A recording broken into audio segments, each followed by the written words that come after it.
que seu espírito escolheu essa vida? E se tudo que parece errado na sua vida for exatamente o que você pediu para aprender? Fica com essa pergunta por um segundo. Não precisa concordar agora. Não precisa nem acreditar. Só fica com ela. Porque se ela for verdade, e o Espiritismo diz que é, então nada na sua vida é acidente. Nem a família que você não escolheu, nem a dor que você não merecia, nem o momento difícil que você está vivendo agora. Tudo isso tem um propósito. E esse propósito foi, em algum nível, escolhido por você. Hoje a gente vai entrar fundo nessa ideia. E eu aviso, pode incomodar. Mas é exatamente esse desconforto que transforma. Antes de tudo, preciso dizer uma coisa importante. Quando o Espiritismo fala que o espírito escolhe as suas provas, isso não é o mesmo que dizer que você merece sofrer. Não é isso. Longe disso. É uma visão muito mais sofisticada do que parece à primeira vista. E é essa sofisticação que a gente vai explorar hoje. Então respira, acomoda e vem comigo. Vamos começar pelo começo. O que o Espiritismo ensina sobre a existência antes do nascimento? Allan Kardec, no Livro dos Espíritos, apresenta uma visão que foi revolucionária no século XIX e continua sendo no XXI. O espírito é eterno. Ele existia antes do seu corpo e vai continuar existindo depois. Essa vida que você está vivendo agora não é a sua primeira e provavelmente não será a última. Cada encarnação é como um semestre em uma escola que dura milênios. Você escolhe as matérias, você escolhe os professores, você escolhe o nível de dificuldade. E então vem, esquece tudo e aprende de novo. Mas por que esquecer? Porque o aprendizado precisa ser genuíno. Se você soubesse de antemão tudo o que vai enfrentar, não haveria crescimento real.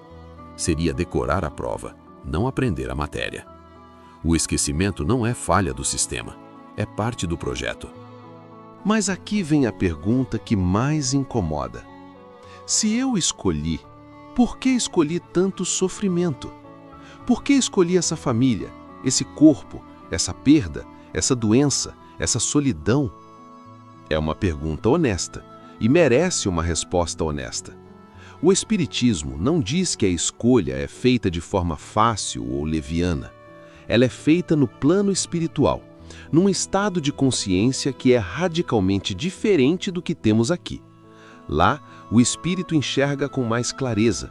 Ele vê os padrões que repetiram em outras vidas, ele vê as dívidas que precisa equilibrar, ele vê as almas com quem tem vínculos antigos. E diante dessa visão ampla, ele escolhe as condições que vão permitir o maior crescimento possível. Não o maior conforto, o maior crescimento. E é aí que a gente começa a entender a diferença. Existe um conceito no Espiritismo que poucos exploram com profundidade. A diferença entre destino e livre-arbítrio. Muitas pessoas pensam que são opostos. Ou tudo é destino, ou tudo é livre-arbítrio. O Espiritismo diz que são complementares. Pensa assim: antes de nascer, você traça um roteiro. Não um script fechado, palavra por palavra, mas um mapa, com pontos de passagem, com encontros marcados, com encruzilhadas planejadas. Esse mapa é o seu destino. Mas como você chega de um ponto ao outro, o que você faz nas encruzilhadas, como você responde aos encontros, isso é o seu livre-arbítrio. O destino é o cenário, o livre-arbítrio é o ator. E essa distinção muda tudo, porque ela significa que você não está preso, você está em jogo. Há coisas que vão acontecer de qualquer forma, porque você as planejou. E há coisas que dependem inteiramente de você, porque é exatamente aí que está o aprendizado.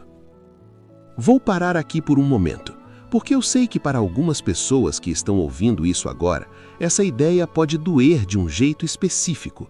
Quem perdeu um filho, quem sobreviveu a um abuso, quem passou por algo que nenhuma palavra justifica. Para você, falar que escolheu pode parecer cruel. Eu quero ser honesto sobre isso. O Espiritismo não usa a ideia da escolha para minimizar a dor. Muito pelo contrário, Ele diz que as provas mais difíceis são assumidas pelos espíritos mais avançados. Que o sofrimento mais profundo carrega dentro dele um potencial de transformação igualmente profundo. Não é punição, é confiança. Como um professor que dá para o aluno mais preparado a questão mais difícil da prova. Isso não torna a dor menor, mas muda a relação que você tem com ela. Vamos falar agora sobre algo que o Espiritismo chama de afinidades espirituais. Porque a escolha da vida não envolve só as provas, envolve também as pessoas. Aquela pessoa que entrou na sua vida e virou tudo de cabeça não foi acaso. Aquele pai difícil, aquela mãe ausente, aquele amor impossível. Há vínculos que vêm de muito antes desta vida. O Espiritismo chama isso de grupos espirituais. Almas que evoluem juntas ao longo de muitas encarnações. Às vezes como família, às vezes como inimigos, às vezes como estranhos que se cruzam por um segundo e mudam a trajetória um do outro para sempre. Você já sentiu aquela sensação de reconhecer alguém que você acabou de conhecer? Aquele "eu já vi você em algum lugar" que não tem resposta lógica? Para o Espiritismo, isso tem explicação. Não é ilusão, é memória. Uma memória que não está na mente, está na alma. Agora eu quero te fazer algumas perguntas. Não precisa responder em voz alta, só sente. Qual é a maior dificuldade recorrente na sua vida? Aquela coisa que parece se repetir em formas diferentes, mas com o mesmo sabor. Pode ser dificuldade em confiar nas pessoas, pode ser a sensação de não pertencer a lugar nenhum, pode ser o medo de ser abandonado, pode ser a dificuldade de colocar limites. Agora se pergunta: o que essa dificuldade está tentando me ensinar? Porque se o espírito escolheu essa prova específica, é porque ela tem algo a oferecer que nenhuma outra teria. Não existe prova genérica no plano espiritual. Cada uma é sob medida. E quando você começa a olhar para o seu padrão com essa pergunta, em vez de "por que isso acontece comigo?", você pergunta "o que isso quer de mim?". Algo muda. Não a dor, a relação com a dor. E essa mudança é o início da cura. Há uma passagem no Evangelho segundo o Espiritismo que sempre me faz parar. Jesus diz: "A pedra que os construtores rejeitaram tornou-se a pedra angular."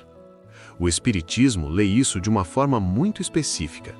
O que você mais rejeita em si mesmo, o que mais te envergonha, o que você mais gostaria de mudar, pode ser exatamente o ponto de maior crescimento da sua alma.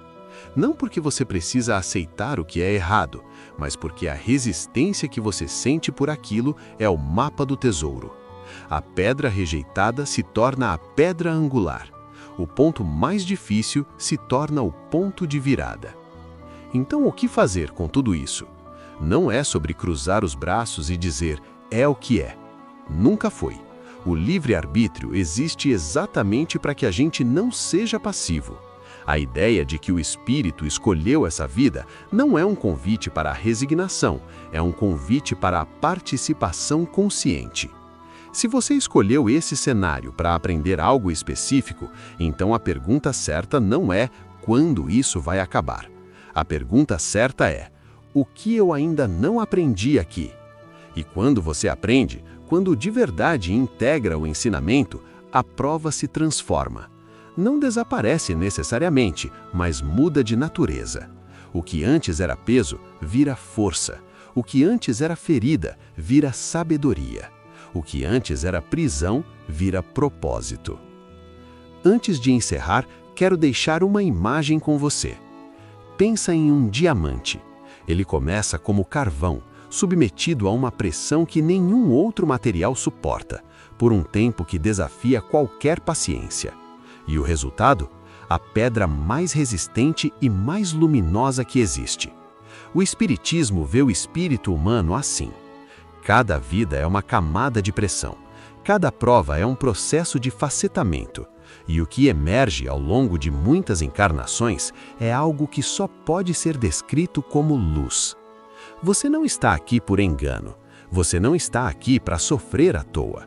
Você está aqui porque, em algum lugar além da memória, uma parte de você soube que estava pronto.